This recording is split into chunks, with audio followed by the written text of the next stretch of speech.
दोस्तों, एक महिला एसपी पेशेंट बन करके हॉस्पिटल का मुआयना करने जाती हैं और वो भी एक इस तुजर्बा से जाती हैं मानो ये स्वयं ही मरीज हों। जब उस हॉस्पिटल में पहुंचती हैं, हॉस्पिटल में ना ही तो कोई समय से डॉक्टर होता है और जो भी पेशेंट होते हैं बेचारे दवा के लिए, क्योंकि फीवर का समय चल रहा था, लेकिन वो महिला जब एसपी पहुंचती हैं वो भी लाइन में लगती हैं। लाइन में लगने के बाद और जो भी पर्ची कटवाती हैं, पर्ची भी कटवाती हैं, लेकिन जो डॉक्टर होता है उसे देखती हैं। देखने के बाद उनके होश उड़ जाते हैं। वो डॉक्टर कोई और नहीं होता, उन्हीं का जो पति होता है, जिससे उनकी नोक-झोंक होकर के दोनों पति-पत्नी अलग रहने लगे थे। दोस्तों, ये बड़ा ही अच्छा वाक़या है जो हम तुम्हें सुनाने जा रहे हैं।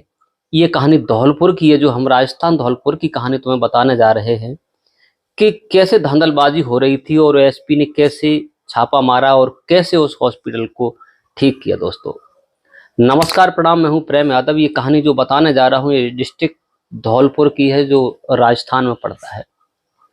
दोस्तों, उस हॉस्पिटल की बहुत बड़ी शिकायत आ रही थी कि वहां तो ना ही कोई ठीक से दवा दे रहा है, ना ही पेशेंट परेशान है, ना ही कोई सुनवाई कर रहा है और बहुत किल्लत आ रही है। ये जब जिला पर खबर पहुंचती है, जब तो वहां पर एसपी साहब स्वतः ही, जो महिला एसपी होते हैं, वो स्वतः ही उसका मुआयना करने के लिए जाते हैं। एसपी साहब जो होते हैं बिल्कुल एक पेशेंट बन जाते हैं। गाड़ी खड़ी कर देते हैं दूसरी जगह। गाड़ी खड़ी करने के बाद और वो पैदल पैदल चल करके, और वो भी लाइन में लगते हैं जहाँ 1 रुपए की 2 रुपए की पर्ची कटती है।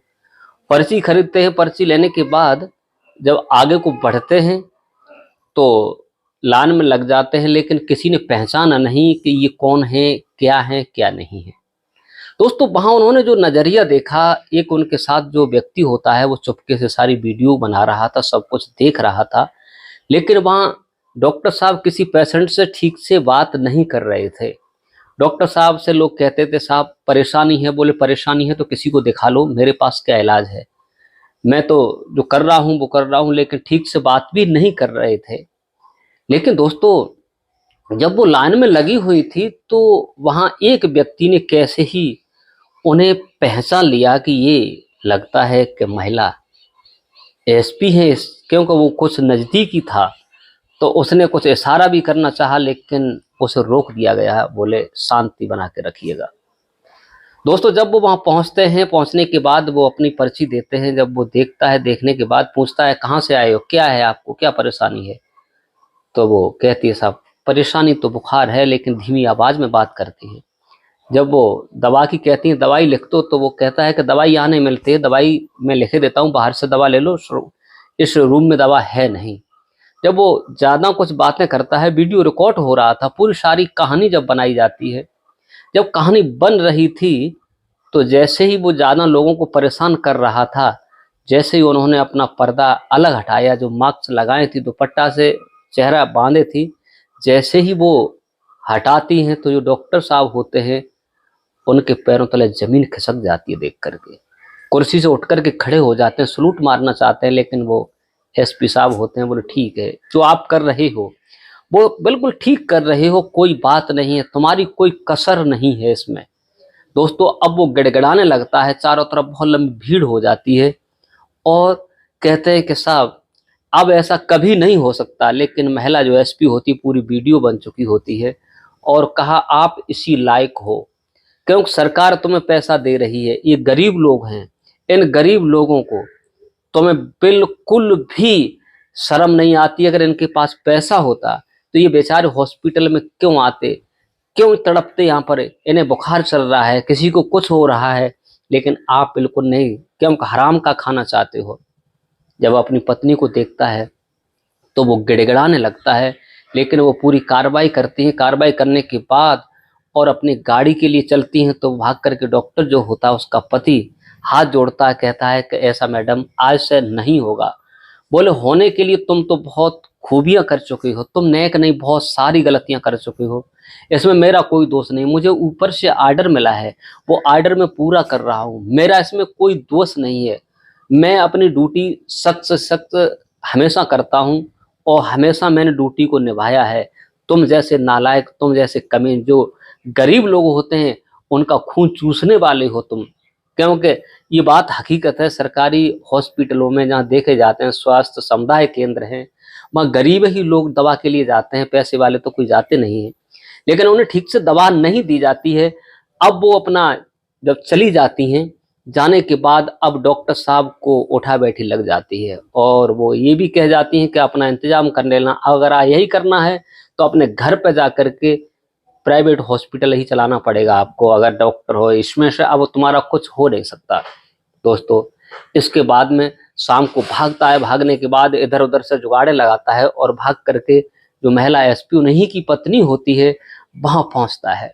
पहुंचने के बाद गेट खटखटाता है, दोनों हाथ जोड़ता है और कहता है हमसे बहुत बड़ी भूल हो गई, हमसे बहुत बड़ी कमी हो गई, क्योंकि मैंने समझा नहीं, मैंने गुरूर इतना किया था, मुझसे बहुत बड़ी कमी हुई है, मुझे माफ कर दो, आज के अलावा ऐसा कभी नहीं होगा। महिला एसपी होती है, कहती है कि इसमें कोई दोष किसी का नहीं है, वो तुम्हारे कर्मों का दोष है। तुम और से मैं तुम्हें समझाती आई, आखिर में तुम्हारी पत्नी थी, तुमने हमें घर से निकाल दिया, धक्के मार के मैंने अलग घर बना लिया। तुम अयाशी करने वाले एक भड़वा आदमी हो, तुम लड़कियों को रखने वाले डॉक्टर हो करके जब ऐसा ही करोगे तो पेशेंट को क्या ठीक कर सकते हो, तुम्हें तो सजा देनी चाहिए।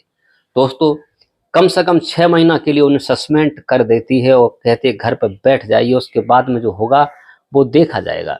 लेकिन डॉक्टर साहब गिड़गिड़ाते रहते हैं, लेकिन वो कहती है कि सबक एक को नहीं मिलेगा, इसमें कईयों को सबक मिल जाएगा, तुमने जो किया है वो अच्छा नहीं किया। आज से कुछ दिन पहले एक महिला तुम्हारे सामने गिड़गिड़ाते हुई, उसके पास पैसा नहीं था, उसका छोटा सा बच्चा था, अरे आप आर्थिक मदद कर देते, उसका बच्चा मर गया, लेकिन तुम्हें बिल्कुल रहम नहीं आया, तुम एक निर्दयी हो, तुम्हारे अंदर दया है नहीं बिल्कुल, यहाँ से निकल जाइए, गेट आउट हो जाइए। वो फटकार के उसे बाहर कर देती है, लेकिन वो चले जाते हैं, सस्पेंड का ऑर्डर उन्हें मिल जाता है, 6 महीना के लिए घर बैठते हैं। अब उसके द्वार के, उसके दरवाजे की रोजाना चक्कर लगाते रहते हैं, रिश्तेदारों को ले जाते हैं, घर वालों को ले जाते हैं, परिवार वालों को ले जाते हैं, फिर कहीं दाल नहीं गलती है तो अपने ससुराल ही पहुंचते हैं, सास ससुर के पैर पकड़ते हैं, कहते हैं कि भूल हो गई हमसे, हमसे बहुत बड़ी कमी हुई है जो हमने तुम्हारी बेटी को नजरअंदाज किया है, आज से ऐसा नहीं होगा, मुझे माफ करवा दो। दोस्तों, उसी समय उसके माता पिता अपनी बेटी को घर बुलाते हैं, आमने सामने बैठा करके और कहते हैं, तो उनकी बेटी कहती है ये ठीक आदमी नहीं है, ये गलत आदमी है, ये बिल्कुल अयासी किस्म का आदमी है, इसके मन में खोट है, कभी किसी को परखता नहीं है, क्योंकि ये डॉक्टर था, पहले मैं कोई जॉब नहीं था मेरे पास, मैं बिल्कुल घर रहती थी, तब इसने मेरे साथ जो किया था, मैंने इससे बहुत कुछ मिन्नत मांगी थी, ये वही सच है, लेकिन आज मैं इससे ऊपर हूं तो आज ये नतमस्तक हो रहा है। कहते हैं कि कुत्ते की दुम अगर 6 महीना दबा के रखो फिर भी वे वैसी निकलेगी, टेढ़ी होती है, ये कमीना आदमी है, क्योंकि वो वाकिफ थी उसकी हर एक बात से। जब अंत में माता पिता समझाते हैं, बेटी आखिर को आपका पति है, एक बार इसे मौका दे दो, तुम्हारा डिवोर्स तो नहीं हुआ, तुम्हारा तलाक तो नहीं हुआ है, लेकिन एक बार इसे अपना के देखी, हो सकता है इसका सुधार हो गया हो। दोस्तों, कहने के लिए वो कहती ठीक है एक मौका दिया जाएगा, लेकिन अभी नहीं, समय चलते दिया जाएगा। उसे उसकी नौकरी बहाल कर देती हैं, लेकिन अब वो बगैर उनके चल नहीं सकता, रोजाना फोन सुबह शाम करता था, लेकिन अंत में जो महिला एसपी होती हैं एक बार उसे फिर से मौका देती हैं, लेकिन उसमें जो कमियां थी, उसके अंदर खोट थी, उन्होंने बैठ के समझाया, देखिए सरकार हमें पैसे दे रही है, गरीब आदमी है, उसके पास अगर पैसा हो तो प्राइवेट हॉस्पिटल में क्यों लेकर के आए। तो वो मान जाता है, कहता है कि आज से ऐसा नहीं होगा, आप जो कहोगे वैसा होगा। दोस्तों, अपनी पत्नी के साथ, पति पत्नी दोनों बड़े प्यार से, पति डॉक्टर, पत्नी और ऊपर एसपी, बड़े प्यार से अपने रहने लगते हैं। दोस्तों, क्योंकि जब तक आदमी को ठोकर नहीं लगती है तब तक वो सुधरता नहीं है, गिरने के बाद ही संभलता है, जब तक गिरता नहीं है तब तक संभलता नहीं है। दोस्तों, कहानी हमारी कैसी लगी कमेंट करके अवश्य बताइए। इस कहानी को सुनाकर किसी को परेशान करना नहीं है, किसी का दिल दुखाना नहीं है, केवल आप लोगों को जागरूक और सचेत करने का मेरा उद्देश्य है। आज के लिए बस इतना ही। नमस्कार, जय हिंद, जय भारत। मिलते हैं नेक्स्ट वीडियो में।